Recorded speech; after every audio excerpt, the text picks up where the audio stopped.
최근에 황교안 대표가 보수 통합을 하겠다고 하면서 유승민 의원이 제안한 그 보수 통합의 3원칙에 동의하겠다고 하였습니다. 이에 대해서 반대 의견도 있을 것이고 찬성하는 의견도 있을 것입니다. 우선 보수 대통합을 하기 위한 가장 걸림돌이 되는 것은 박근혜 대통령의 탄핵 문제인 것 같습니다. 이 문제를 어떻게 넘어가느냐에 대해서 한쪽 진영에서는 탄핵을 의결하고 탈당했던 인사들을 일제하게 문제 삼고 넘어가야 된다고 생각하고 있습니다. 또 한쪽에서는 탄핵의 빌미를 제공했던 권력의 남용도 있었기 때문에 이 부분에 대해서 하나의 접점을 이루기가 너무나 어렵습니다.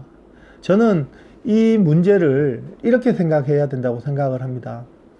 우리가 과거에 무슨 문제가 있을 때 근대에는 철저하게 그것을 징계하고 제재해야 된다고 생각했습니다. 그래서 2차 세계대전의 전범들 처리할 때 끝까지 추적해서 우리는 과거 청산을 했습니다.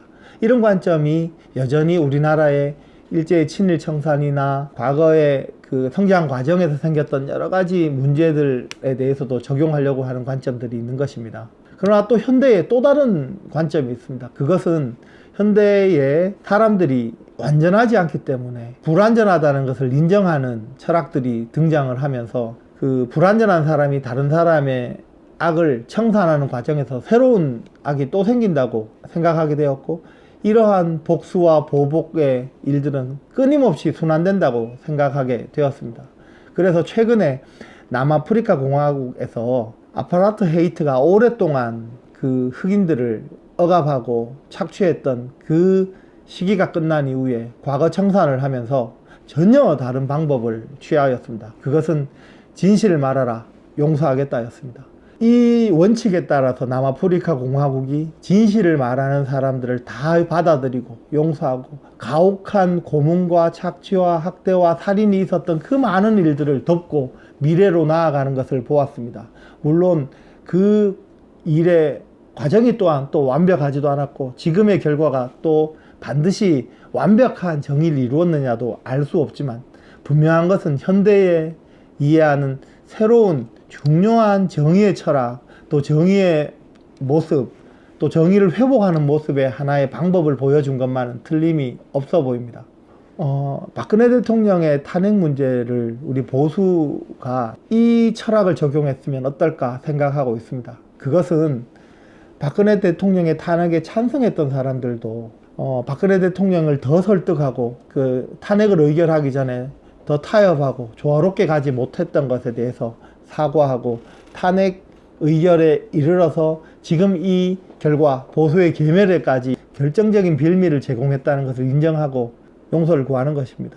그럼 상대편은 그것을 받아들이고 용서하여 주는 것이고, 또 상대방 또한 지금 우리나라의 헌법의 구조화에서 특정의 청와대나 특정인에게 권력이 집중되어진 권력 구조를 갖고 있는 현실에서 사실상의 어느 정도의 권력 남용도 있었고 그 탄핵의 빌미도 제공했고 또 상대방을 배척하고 갈등하고 분열하고 포용하지 못했다는 것을 인정을 하고 그것을 용서를 구하는 것입니다.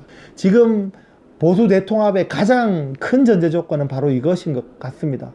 서로가 잘못했다고 말하고 용서하고 더 이상 묻지 않고 넘어가는 것입니다. 이렇게 하지 않는 한, 서로가 서로를 옳다고 하는 한 우리는 계속 분열된 상태로 남아있을 수밖에 없고 서로에 대해서 적대적인 상황이 벌어질 수밖에 없습니다.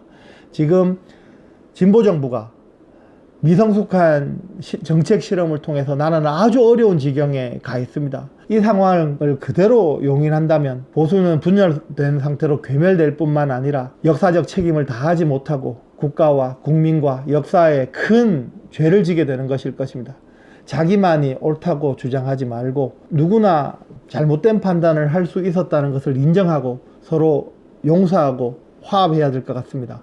이것이 보수 대통합의 전제입니다. 그리고 두 번째는 보수 개혁의 기치를 드는 것입니다.